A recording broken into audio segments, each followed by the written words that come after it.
Hey guys, this is Preeti. Welcome back to my channel. दोस्तों, आज हम बात करने वाले हैं एक 2016 रिलीज हॉलीवुड साइकोलॉजिकल थ्रिलर के बारे में जिसका नाम है the stalker in the shadow.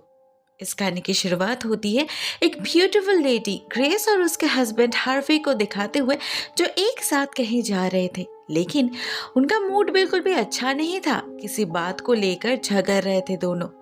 उनके बातों से हमें पता चलता है हार्वी ग्रेस को किसी साइकियाट्रिस्ट डॉक्टर हाइलैंड से मिलवाने ले जा रहा है क्योंकि उसे लगता है ग्रेस मेंटली अनस्टेबल है। उसके मूड स्विंग्स हद से ज्यादा बढ़ चुके हैं और वो अपना टेम्परामेंट भी संभाल नहीं सकती। उसकी बिहेवियर दिन ब दिन इरेटिक होती जा रही है। अगर ये सब ज्यादा दिन चलता रहा तो हार्वी के लिए और पॉसिबल नहीं होगा उसके साथ रहना। आखिर उसे अपनी सैनिटी भी तो मेंटेन करनी होगी ना। अब क्लियरली इस डिवोर्स वाली बात पे ग्रेस को काफी गुस्सा तो आता है, लेकिन वो कुछ नहीं कहती। मगर जब क्लिनिक पे पहुंच के और उसे ऑब्जर्व करके डॉक्टर हाइलैंड ये बताती है कि उसे एक HPD नाम की पर्सनैलिटी डिसऑर्डर है, तब वो और अपने आप को शांत नहीं रख पाती। उसे लगता है हार्वे उससे छुटकारा पाने के लिए झूठ मूठ का एलिगेशन लगा रहा है उस पर, उसे पागल साबित करने की कोशिश कर रहा है। मगर सच्चाई ऐसा नहीं था। हार्वी के बातों से हमें पता चलता है लास्ट कुछ महीनों से ग्रेस बहुत ही अजीबोगरीब बर्ताव कर रही है। बेवजह लोगों से झगड़ रही है, उन्हें इंसल्ट कर रही है, हर जगह अटेंशन पाने की कोशिश कर रही है, इन अप्रोप्रिएट जगह पर फ्लैशी कपड़े पहन रही है, हर बात पे कंप्लेन कर रही है। क्या यह सब नॉर्मल है? इसके कारण हार्वे को सबके सामने ह्यूमिलेटेड होना पड़ रहा है। ग्रेस उसकी कोई बात नहीं मानती, हमेशा उसे गलत समझती है। इवन वो बात उसके भलाई के लिए हो फिर भी एक छोटा सा क्रिटिसिज्म भी हैंडल नहीं कर पाती। वो बच्चों की तरह जिद पकड़ लेती है। रैशनल थिंकिंग नाम की तो कोई चीज ही नहीं बची उसमें। अब भले ही ग्रेस को अपने आप में ये सब खामियां नहीं दिख रही थी, मगर डॉक्टर हाइलैंड को बहुत ही क्लियर सिम्टम्स दिख रहे थे उसमें, जिस कारण से वो हार्वे को वार्न भी करती है कि ग्रेस खुद से कभी अपनी गलती एक्सेप्ट नहीं करेगी, उसे दिखेंगे ही नहीं। लेकिन उसका कंडीशन दिन पे दिन और खराब होता जाएगा। अभी जैसे वो हमेशा हर बात को लेकर ओवरली इमोशनल हो रही है, हर सिचुएशन को अपने तरीके से ड्रामेटाइज कर रही है। ये सब कुछ HPD के ही सिम्टम्स हैं, अ फॉर्म ऑफ हिस्टेरिया। अगर उसे ट्रीटमेंट नहीं मिला तो वो काफी डेंजरस हो जाएगी, अपने अंदर एक इमेजिनरी वर्ल्ड बना लेगी और उसे ही सच मानने लगेगी। अपने ख्वाहिशों को पूरा करने के लिए किसी भी हद तक जा सकती है वो, खुद को सेक्सुअलाइज करने से लेकर झूठे अफवाह फैलाने तक। हार्वे को जल्द से जल्द कुछ करना होगा, किसी न किसी तरीके से ग्रेस को ट्रीटमेंट के लिए राजी करवाना ही होगा। पर कैसे? घर लौटते वक्त पूरा रास्ता हार्वे बस वही सोचता रहता है। इवन घर पहुंचकर भी वो एक लाइट फिक्स करने के बहाने ग्रेस से दूर रहता है, जिससे उसे थोड़ा और वक्त मिल जाए शांति से सोचने के लिए। But on the other hand grace को उसका बर्ताव पसंद नहीं आता। काफी बदतमीजी से झगड़ने लगती है वो हार्वे से और फिर कुछ ऐसा करती है जो उसके मुताबिक उसके सारे प्रॉब्लम्स की जड़ थी। मार डालती है वो हार्वे को। वो जो सीलिंग लाइट को रिपेयर कर रहा था उसका स्विच ऑन कर देती है ग्रेस, जिससे हार्वे को एक जोर का इलेक्ट्रिक शॉक लगता है, जिससे वो लैडर पर से नीचे गिर जाता है और गर्दन टूटने की वजह से उसकी वहीं पर मौत हो जाती है। अब भले सबकी नजरों में ये बस एक एक्सीडेंट था, लेकिन ग्रेस के लिए हार्वे उसके रास्ते का एक कांटा बन चुका था जिसे उसने दूर कर दिया। उसे कोई रिग्रेट नहीं थी इस बात की, ना ही एक सेकंड के लिए भी उसे ये एहसास हुआ कि उसने कितनी बड़ी गलती कर दी है। वो तो उल्टा अपने नए जिंदगी के प्लानिंग में बिजी हो पड़ी थी। हार्वे का फ्यूनरल खत्म होते ही ग्रेस को उसके इंश्योरेंस के सारे पैसे मिल जाते हैं और उसे लेकर ग्रेस अपना पुराना शहर छोड़ देती है। अपने सारे जान पहचान के लोगों से कांटेक्ट तोड़ देती है वो और फिलाडेल्फिया पहुंच जाती है अपने जिंदगी को फिर से स्क्रैच से शुरू करने के लिए। इस दौरान उसमें जो सबसे बड़ा बदलाव आता है वो था उसके कपड़े। अचानक से वो कुछ ज्यादा ही रिवीलिंग कपड़े पहनने लगी थी। लोग उसे गंदे नजरों से देख रहे थे तो ग्रेस हंसकर उन्हें बढ़ावा दे रही थी। आखिर डॉक्टर हाइलैंड ने ठीक ही कहा था, ये औरत अटेंशन पाने के लिए किसी भी हद तक गिर सकती है। अपने सेफ्टी को लेकर बिल्कुल भी कंसर्न्ड नहीं थी वो। थैंकफुली इस नए शहर में उसने जिस लोकेलिटी में अपना घर लिया था वो काफी डिसेंट एरिया था। लोग भी सारे वेल मैनर्ड थे, तो कोई उसे जज नहीं करता। उल्टा शिफ्टिंग के दिन ही एक नेबर एरिन से मुलाकात होती है उसकी। बातों बातों में दोनों की दोस्ती हो जाती है और एरिन उसे अपने घर के एक पार्टी में इनवाइट करती है। दूसरी तरफ सेम डे एक और हादसा होता है। जब ग्रेस ग्रोसरी शॉपिंग के लिए जाती है तो उसकी नजर एक हैंडसम आदमी पर पड़ती है, लेकिन वो उसकी तरफ देख ही नहीं रहा था। तो उसका ध्यान खींचने के लिए ग्रेस अपने हाथों से सारा सामान जमीन पर फेंक देती है और ऐसा नाटक करती है जैसे वो गलती से गिर गए। ऐसे में जब वो आदमी उसकी मदद करने आता है तो ग्रेस कायदे से उसका नाम जान लेती है। पता चलता है उसका नाम रॉबर्ट हैरिस है और उसकी गाड़ी पर लगे स्टिकर से ग्रेस समझ जाती है कि वो हॉटन यूनिवर्सिटी में एक प्रोफेसर है। नई जगह पहले दिन ही ग्रेस को एक दोस्त और एक पोटेंशियल बॉयफ्रेंड मिल चुका था, तो नेचुरली काफी खुश थी वो। घर लौटकर सबसे पहले वो उसी के बारे में ऑनलाइन सर्च करने लगती है, जिससे पता चलता है रॉबर्ट सिर्फ एक प्रोफेसर ही नहीं है, एक राइटर भी है। तो ग्रेस उसी दिन उसकी किताब को ऑर्डर करती है और अगले कुछ ही दिनों के अंदर उसे पढ़ भी लेती है। साथ ही साथ हॉटन यूनिवर्सिटी के पास वाले एक लॉ फर्म में जॉब भी ढूंढ लेती है वो, ताकि आते जाते कभी ना कभी रॉबर्ट से उसकी मुलाकात हो जाए। अब यहाँ तक तो फिर भी ठीक था, उसका दिल आ गया था रॉबर्ट पर, लेकिन इसके बाद जो वो करती है वो काफी अजीब था। हम उसे अपने कलीग टीना से बात करते हुए सुन पाते हैं, जहाँ पर रॉबर्ट को अपना ओल्ड फ्रेंड बताती है। कहती है दोनों बहुत दिनों बाद मिलने वाले हैं। रॉबर्ट ने उसे डेट पर जाने के लिए भी पूछा है। ग्रेस इन बातों को इतनी सादगी के साथ बता रही थी कि टीना को एक भी पॉइंट पर शक नहीं होता, लेकिन हम समझ पाते हैं कि ये नॉर्मल नहीं है। ग्रेस सच में बीमार है, नहीं तो कोई बस एक पल के मुलाकात में किसी से इतना फैसिनेटेड कैसे हो सकता है। ग्रेस ने तो अपने सपनों में रॉबर्ट के साथ पूरा संसार ही बसा लिया था, लेकिन उसके इस सपने को पहला झटका लगता है जब वो अगले दिन एरिन के घर पार्टी में जाती है। हम देखते हैं उसने एक ब्राइट ऑरेंज कलर की टाइट ड्रेस पहनी है और साथ में रेड लिपस्टिक भी। क्लियरली उसका अटेंशन सीकिंग नेचर अभी भी गया नहीं था। ऊपर से एरिन के घर एंटर करने से पहले ही उसे घर के बाहर रॉबर्ट की गाड़ी दिख जाती है, जिससे उसे लगता है रॉबर्ट भी जरूर इनवाइटेड होगा। इससे तो वो और ज्यादा खुश हो जाती है, लेकिन उसके सारी खुशी चुटकियों में गायब हो जाती है जब उसे पता चलता है कि रॉबर्ट असल में एरिन का हस्बैंड है, उसके साथ इसी घर में रहता है वो। अब नो डाउट झटका तो ग्रेस को लगता है, लेकिन इससे उसका फैसिनेशन कम नहीं होता। पूरे पार्टी में वो रॉबर्ट के आसपास ही घूमती रहती है और मौका ढूंढती रहती है उसके करीब जाने का। इवन उसका अटेंशन पाने के लिए वो अपने ऊपर वाइन भी गिरा लेती है। फाइनली तब जाके उसे थोड़ा अलोन टाइम मिलता है रॉबर्ट के साथ, जहां वो उसे बता पाती है कि उसने उसकी किताब पढ़ी है।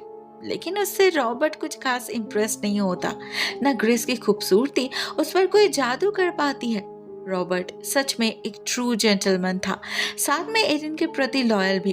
तो उस पार्टी में तो ग्रेस कुछ खास इम्पैक्ट डाल नहीं पाती उस पर, लेकिन वो एरिन से दोस्ती जरूर बना लेती है, जिससे वो रॉबर्ट के करीब रह पाए। इनफैक्ट नेक्स्ट वीकेंड उन्हें अपने घर लंच पर भी बुलाती है वो, और तभी उसे पता चलता है एरिन कुछ दिनों के लिए बाहर जा रही है, मतलब रॉबर्ट घर में अकेला होगा। उधर पार्टी से घर लौटने के बाद पूरी रात ग्रेस बस उसी के बारे में सोचती रहती है, इमेजिन करती है उसे रॉबर्ट मिल चुका है। एंड एज द रिजल्ट अगले दिन ऑफिस में जब टीना उससे उसके डेट के बारे में पूछती है तो ग्रेस शर्माते हुए ऐसा प्रिटेंड करती है जैसे सच में वो और रॉबर्ट किसी रिलेशनशिप में हो। लेकिन अब उसे इस सपने को हकीकत में भी बदलना था। तो एक दिन काम करते वक्त एक रिपोर्ट पर नजर पड़ती है उसकी, जो बेसिकली एक स्टॉकिंग केस था। उसे अचानक ही ग्रेस को याद आता है कि उस दिन एरिन के घर पार्टी में रॉबर्ट ने उससे उनके एक और नेबर वेन को इंट्रोड्यूस किया था। वेन एक रिटायर्ड एलआईसी इन्वेस्टिगेटर है, तो किसी डिटेक्टिव की तरह ही उनके लोकेलिटी पर नजर रखते हैं वो। वेन ने उसी दिन बातों बातों में ग्रेस को बताया था कि वैसे तो उनकी कम्युनिटी काफी सेफ है, लेकिन लास्ट कुछ दिनों से वो एक आवारा आदमी को इधर उधर भटकते हुए देख रहे हैं। एक बार तो उसे लोगों के खिड़की से अंदर झांकते हुए भी देखा था वेन ने। तब तो ग्रेस ने उनके बातों पर उतना ध्यान नहीं दिया था, क्योंकि उसका सारा ध्यान रॉबर्ट की तरफ था। लेकिन अभी उनके बातों को फिर से एक बार सोचकर उसे आइडिया आता है कि वो इसी को जरिया बना के रॉबर्ट के करीब जा सकती है। नेक्स्ट डे ऑफिस जाने से पहले वो देखती है एरिन अपने ट्रिप पर निकल चुकी है, तो घर लौटकर वो इंतजार करने लगती है रॉबर्ट के घर लौटने का। और जैसे ही वो लौटता है, ग्रेस चीखते चिल्लाते हुए उसकी तरफ भागने लगती है। ऐसा प्रिटेंड करती है जैसे कोई इसका पीछा कर रहा है। नाउ ऑब्वियसली इससे रॉबर्ट उसकी मदद करने जाता है और ग्रेस उसे बताती है कि उसके घर में कोई घुस आया है। रॉबर्ट उसी वक्त उसे अपने घर ले जाता है और पुलिस को कॉल करता है। लेकिन जब पुलिस छानबीन शुरू करती है तो ग्रेस ना ठीक से कोई डिस्क्रिप्शन दे पाती है, ना ही पुलिस को उसके घर में फोर्स्ड एंट्री का कोई निशान मिलता है। एट लास्ट रॉबर्ट उन्हें वेन से बात करने के लिए कहकर बात को संभाल लेता है, क्योंकि उसे लग रहा था ये वही बंदा है जिसके बारे में वेन ने वार्न किया था। उधर उनके जाने के बाद भी ग्रेस अपना नाटक बंद नहीं करती, उल्टा अपना मूड रिफ्रेश करने के बहाने रॉबर्ट को लेकर एक लोकल रेस्टोरेंट में चली जाती है। वो वहां बातों बातों में हम नोटिस करते हैं ग्रेस रॉबर्ट और एरिन के रिश्ते में फूट डालने की कोशिश कर रही है। बार बार उसके दिमाग में ये डालने की कोशिश कर रही है कि एरिन इतना ट्रैवल करती है तो रॉबर्ट को तो कोई टाइम ही नहीं दे पाती। रॉबर्ट थक नहीं जाता उसके इंतजार करते करते। शायद ग्रेस को लगा था रॉबर्ट भी उसके हाँ में हाँ मिलाएगा और उसके मन में एरिन के खिलाफ गुस्सा पैदा होगा, लेकिन ऐसा कुछ नहीं होता। रॉबर्ट को इम्पोर्टेंस ही नहीं देता उसके बातों को। इंस्टेड वो ग्रेस के बारे में पूछने लगता है, इससे पहले वो कहाँ रहती थी, इस शहर में शिफ्ट क्यों करी। इसके जवाब में अचानक ये बहुत सैड सा फेस बना लेती है ग्रेस और कहती है उसके हस्बैंड और वो हाई स्कूल स्वीटहार्ट्स थे, तो ब्रेन ट्यूमर के कारण जब अचानक ही उसकी मौत हो गई तब ग्रेस के लिए जिंदा रहना बहुत ही ज़्यादा मुश्किल हो गया था। एक चेंज की बहुत ज़रूरत थी उसे, इसीलिए वो यहाँ चली आई। इन बातों को कहते वक्त हम ग्रेस के चेहरे पर उसी सिंसियरिटी को देख पाते हैं जो टीना से बातचीत के दौरान उन झूठे कहानियों को दोहराते वक्त हमने देखी थी। क्लियरली ग्रेस सच में एक पैथोलॉजिकल लायर बन चुकी थी, साथ ही साथ डेंजरसली ऑब्सेस्ड भी। उस रात घर लौटने के बाद भी वो रॉबर्ट को छोड़ना नहीं चाहती थी, तो उसे कायदे से अपने घर ले आती है वो, ये चेक करवाने की कहीं कोई छुपा तो नहीं है। फिर जब रॉबर्ट फाइनली घर चला जाता है तो उसे लेकर अजीबो गरीब चीजें फैंटेसाइज करने लगती है। सोचती है रॉबर्ट अभी लौट आएगा उसके पास और आकर उसे अपने बाहों में ले लेगा, अपने प्यार के इजहार करेगा उससे। पूरी रात सपने में यही सब चलता रहता है उसका। उधर नेक्स्ट मॉर्निंग जब वेन उसके घर आता है अलार्म इंस्टॉल करने, तो उससे ग्रेस को पता चलता है कि आज एरिन लौटने वाली है और वेन ने आज उन दोनों को अपने घर डिनर पे इनवाइट किया है। अब रॉबर्ट को इम्प्रेस करने का इससे अच्छा मौका ग्रेस को नहीं मिल सकता था, तो वो वेन से कहकर खुद ही खुद को इनवाइट कर लेती है और कुकिंग की सारी रिस्पॉन्सिबिलिटी भी अपने ऊपर ले लेती है। लेकिन उसे पता नहीं था वो जो इतना सब कुछ कर रही है, अपने दिमाग में एक मैरिड मैन को लेकर ख्याली पुलाव बना रही है, वो बहुत जल्द खत्म होने वाला है, क्योंकि रॉबर्ट और एरिन बहुत जल्द ये सोसाइटी छोड़कर जाने वाले हैं।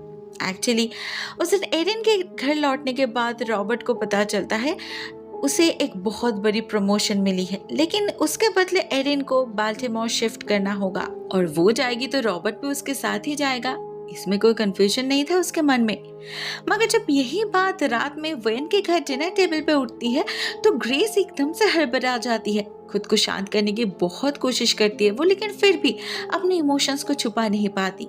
बहुत ही स्टूपिडली उनके सामने कह देती है कि रॉबर्ट को शिफ्ट करने की क्या जरूरत है, एरिन वीकली तो आ जा सकती है ना, आजकल लॉन्ग डिस्टेंस रिलेशनशिप तो बहुत ही कॉमन है। मगर किसी ने उससे उसका ओपिनियन पूछा ही नहीं था, तो बेकार में उसकी बातें सुनकर वहां मौजूद सभी को काफी ऑड लगता है। मगर कोई कुछ नहीं कहता, सभी चुपचाप खाना खा के अपने अपने घर वापस चले जाते हैं। लेकिन ग्रेस नहीं जाती। इंस्टेड वो रॉबर्ट के घर के बाहर खड़े छुपके से उनके इंटीमेट मोमेंट्स को ऑब्जर्व करती है और इमेजिन करती है कि एरिन की जगह वो है, रॉबर्ट उसे प्यार कर रहा है। बाकी रात टेंशन में सो नहीं पाती ग्रेस। उसे कुछ तो करना ही होगा, रॉबर्ट को वो ऐसे ही जाने नहीं दे सकती। नेक्स्ट डे ऑफिस जाकर भी बहुत सोचती है वो, एंड फाइनली एक प्लान आता है उसके दिमाग में। ऑफिस से घर लौटने के रास्ते एक क्लब में जाती है वो, और वहीं पर बिल्डिंग के पीछे एक सुनसान इलाका देखकर ऐसा नाटक करती है जैसे किसी ने उस पर अटैक किया हो। अपने कपड़े फाड़ के खुद ही अपने माथे और चेस्ट पर पत्थर से घाव करती है और फिर चिल्ला चिल्ला के सारे लोगों को इकट्ठा कर लेती है। एज ए रिजल्ट आसपास के सारे लोग उसे घेर लेते हैं और पुलिस भी बुलाई जाती है, बट एज यूजुअल कोई हमलावर नहीं मिलता।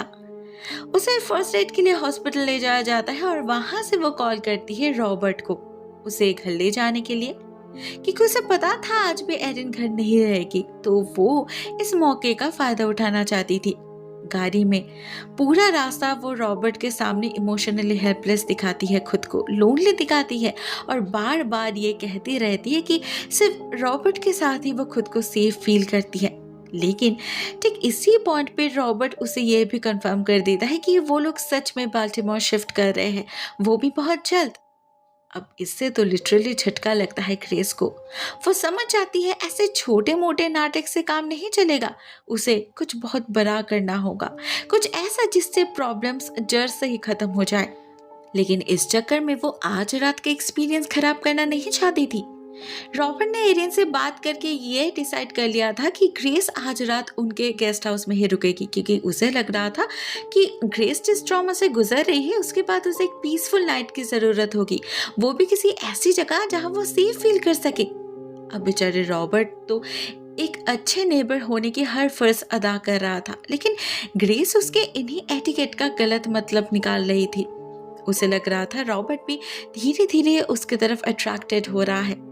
मगर नेक्स्ट मॉर्निंग जब एरिन वापस आती है और वो रॉबर्ट को उसके साथ देखती है, तब उसे एहसास होता है कि कुछ भी नहीं बदला।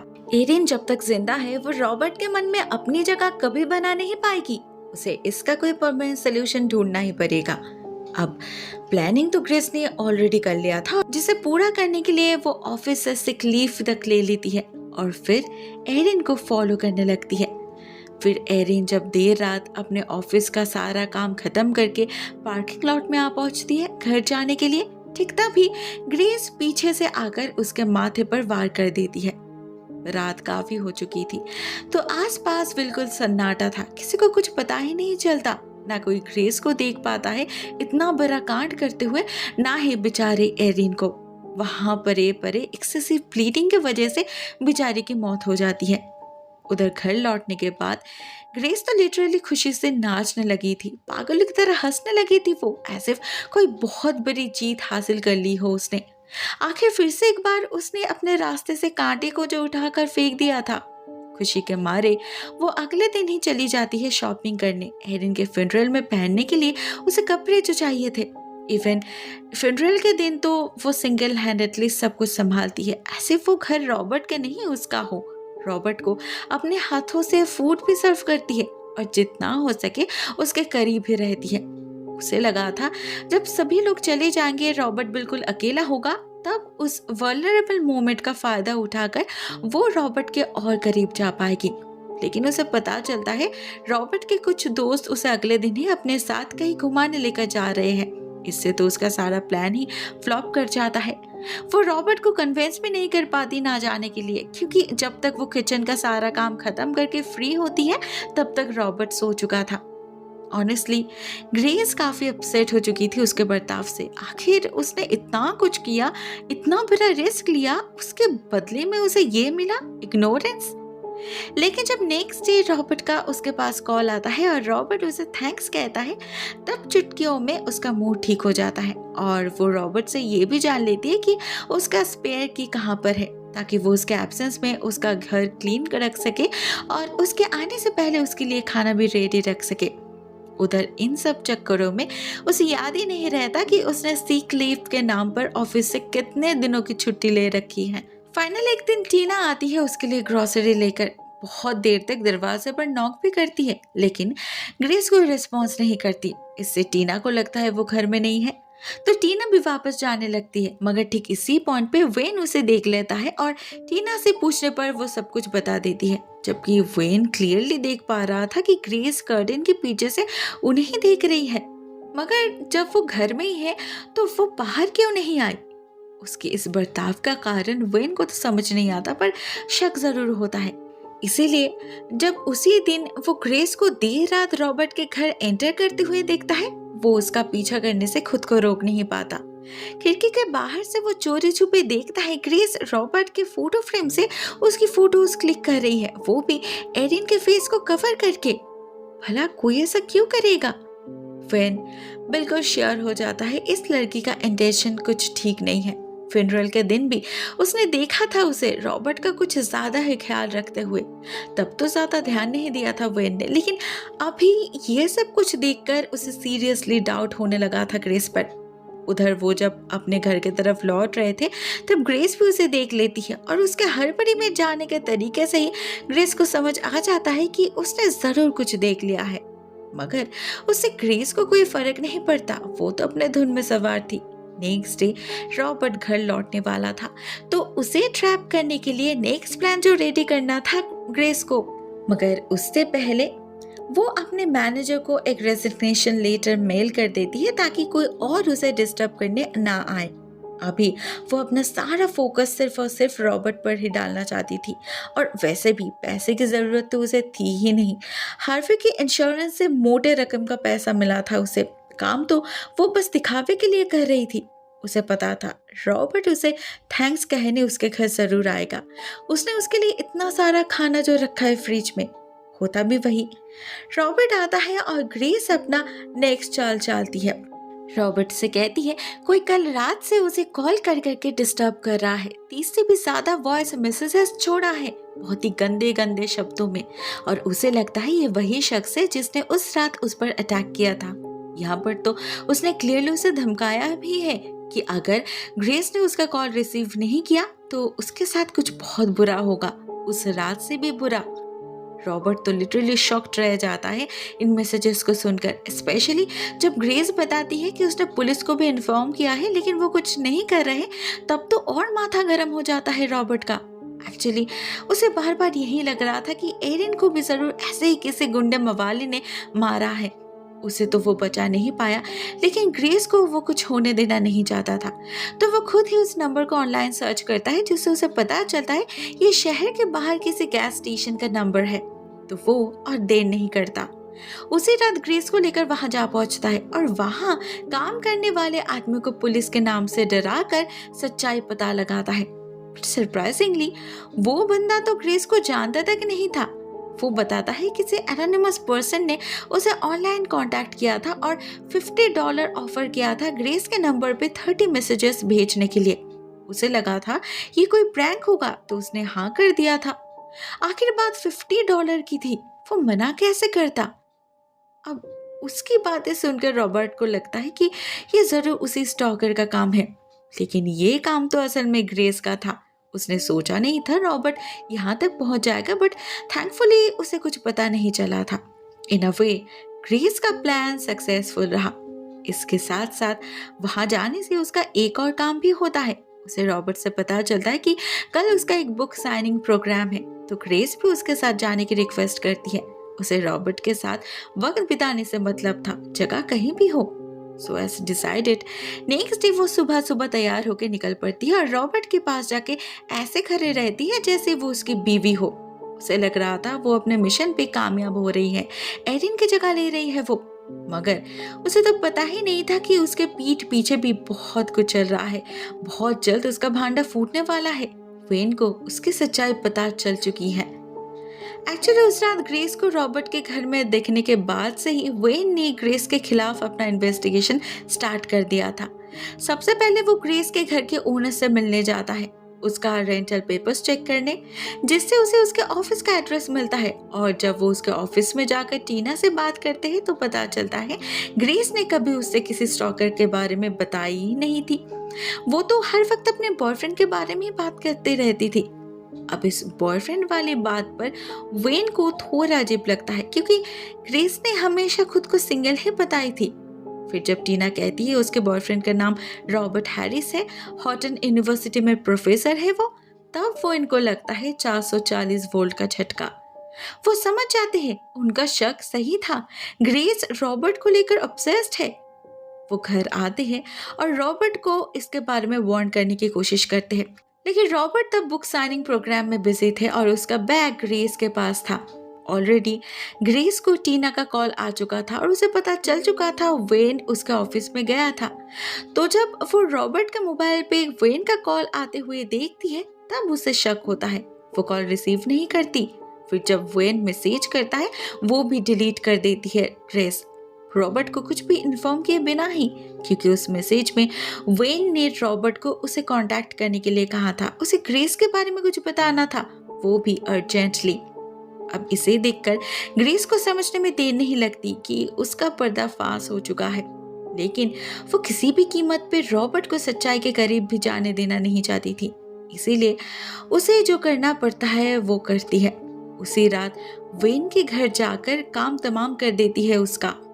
सीढ़ियों से धक्का मारकर गिराकर मार डालती है वेन को। हाँ, वेन ने भी उसे शूट करने की कोशिश किया था, लेकिन वो मौका उसे नहीं मिला। ग्रेस उसका मुंह हमेशा के लिए बंद करने में कामयाब हो जाती है, मगर इस चक्कर में कब उसके ड्रेस का एक बटन खुलकर नीचे जमीन पर गिर जाती है उसे पता नहीं चलता।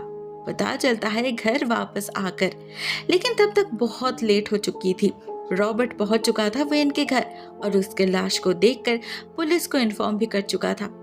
असल में उसके फोन से वेन का मिस कॉल डिलीट करना भूल गई थी ग्रेस, तो उसी सिलसिले में रॉबर्ट वहां जा पहुंचा था अब। और वेन के घर जाकर उस बटन को ढूंढना पॉसिबल नहीं था ग्रेस के लिए, तो ग्रेस अपने ड्रेस को ही डस्टबिन में छुपा देती है। फिर रॉबर्ट के साथ जाकर खड़ी हो जाती है भीड़ में। पुलिस आती है, वेन के लाश को ले जाती है और साथ में रॉबर्ट से भी पूछताछ करती है वेन के कोई दुश्मन है या नहीं उस बारे में। ऐसे में रॉबर्ट को ग्रेस के बारे में बताना पड़ता है कि वो उसके स्टॉकर को ढूंढ रहे थे, तो हो सकता है उन्हें कोई सबूत मिला हो और उनके मौत से उस स्टॉकर का कोई कनेक्शन हो।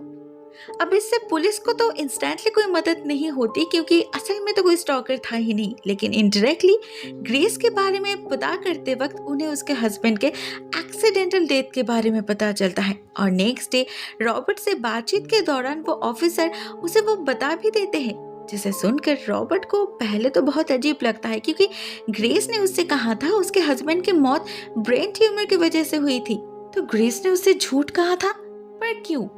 ऊपर से ऑफिसर उसे ये भी पूछते कि कल रात क्या उसने वेन के घर कोई गोली की आवाज सुनी थी, क्योंकि बाकी नेबर्स ने तो सुनी थी और वेन के हाथों से उन्हें गन पाउडर भी मिला है, जिसका मतलब उन्होंने खुद को प्रोटेक्ट करने की कोशिश करी थी। जरूर कल रात उनके घर में कोई और भी था, उसी ने मारा होगा वेन को। उनकी मौत एक्सीडेंट नहीं थी। साथ में वेन का फोन और वो गन भी गायब है। अब ये तो अपने आप गायब नहीं हो सकता ना। ऑल्सो ऑफिसर रॉबर्ट को ये भी इन्फॉर्म करते हैं कि वेन के फोन रिकॉर्ड से उन्हें पता चला है कि कल उसने रॉबर्ट को कोई मैसेज भेजा था, लेकिन रॉबर्ट को तो कोई मैसेज नहीं मिला। एंड लास्टली इसी ऑफिसर से हमें पता चलता है ग्रेस का वो बटन पुलिस को मिल चुका है। वो ऑफिसर रॉबर्ट को भी वो बटन दिखाते हैं, लेकिन रॉबर्ट उसे पहचान नहीं पाता, एटलीस्ट तब तो नहीं। असल में इतने सारे न्यू इन्फॉर्मेशन से उसका दिमाग बिल्कुल जैम्ड हो चुका था। ऐसे में सबसे पहले तो वो अपने फ़ोन को चेक करवाने का फैसला करता है। अपने एक टेक नर्ड दोस्त से कहता है सारे डिलीटेड मैसेजेस रिकवर करने के लिए। फिर जाता है वो ग्रेस से मिलने। उसने उसे डिनर के लिए इनवाइट किया था, लेकिन रॉबर्ट को तो असली मकसद था ग्रेस से क्लैरिफिकेशन निकालना। वो श्योर होने के लिए फिर से एक बार इनडायरेक्टली उससे उसके हस्बैंड के बारे में पूछता है और ग्रेस फिर से एक बार ब्रेन ट्यूमर वाली बात ही बोलती है। इसका मतलब साफ था, वो इंटेंशनली झूठ कह रही है। ठीक इसी पॉइंट पे रॉबर्ट को अपने टेक नर्ड दोस्त से वेन का रिकवर्ड मैसेज भी मिल जाता है, जहां वेन ने उसे ग्रेस के बारे में वार्न किया था। इससे धीरे धीरे रॉबर्ट के लिए पूरी पिक्चर क्लियर होने लगती है। वो सब कुछ रिलेट कर पा रहा था। उसे समझ आ चुका था कि पुलिस को क्यों कभी ग्रेस का स्टॉकर नहीं मिला, क्यों ग्रेस बार बार उससे ये कहती रहती थी कि वो नहीं चाहती कि रॉबर्ट कहीं और जाए। बट फाइनली जो रॉबर्ट के लिए मास्टर स्ट्रोक का काम करता है वो था ग्रेस की एक बात, जो उसने फ्यूनरल के दिन भी कहा था। उस सेम बात के रिपीटेशन से रॉबर्ट को अचानक ही याद आ जाता है उस दिन ग्रेस ने जो ड्रेस पहनी थी उसकी बटन एक्जैक्टली उसी तरह दिखती है जैसे पुलिस को वेन के घर से मिली थी। इसके बाद और रॉबर्ट को कुछ भी सोचने की जरूरत नहीं पड़ती। वो समझ चुका था ग्रेस का सारा खेल। अभी उसे ज़रूरत थी तो बस ग्रेस के कन्फेशन की, जो वो ग्रेस से बहला फुसला कर निकाल ही लेता है। ग्रेस के साथ पूरी लाइफ बिताने का प्रॉमिस करके वो पता कर लेता है कि वो ड्रेस कहाँ है और वो गन कहाँ है। लेकिन ग्रेस भी कम चालाक नहीं थी। एक पॉइंट पे उसे भी रियलाइज हो जाता है कि रॉबर्ट झूठ कह रहा है, उसे फंसाने की कोशिश कर रहा है। इसीलिए वो उसी गन से उस पर अटैक कर देती है। अगर वो उसका नहीं हो सकता तो उसका मर जाना ही सही होगा। दोनों में हाथापाई होती है और गुस्से में ग्रेस ये भी बोल डालती है कि उसे पाने के लिए उसने किया कुछ नहीं किया। एरिन को मारा, वेन को मारा, उसका घर साफ किया, उसके लिए खाना बनाया, फिर भी रॉबर्ट उससे प्यार क्यों नहीं कर सकता? इतना बेईमान क्यों है वो? इस पॉइंट के बाद रॉबर्ट के दिमाग में और कोई शक ही नहीं रहता कि ग्रेस एक साइको है। तो हाथापाई के चलते जब वो ग्रेस से वो गन छीन लेता है और ग्रेस एक चाकू से उस पर हमला करने जाती है, तब रॉबर्ट के पास उसे शूट करने के अलावा और कोई ऑप्शन नहीं बचता। एट द एंड हम ग्रेस को मेंटल असाइलम में देखते हैं। रॉबर्ट ने पुलिस को सब कुछ इन्फॉर्म कर दिया था, लेकिन ग्रेस के मेंटल कंडीशन को देखते हुए उसे साइकियाट्रिक वार्ड में डाल दिया गया। अभी यही उसका ठिकाना है, एटलीस्ट जब तक वो ठीक नहीं हो जाती। उसके बाद बाकी जीवन जेल में सड़ेगी वो। The end. दोस्तों, ये कहानी यहीं पर एंड हो जाती है। कहानी काफी इंटरेस्टिंग है, मुझे तो पर्सनली बहुत मजा आया देखने में। आपको वीडियो कैसी लगी कमेंट सेक्शन में जरूर बताना। आज के लिए बस इतना ही दोस्तों। Thank you so much for watching this video. बहुत जल्द मिलते हैं किसी और नए वीडियो के साथ। तब तक के लिए टेक केयर, टाटा।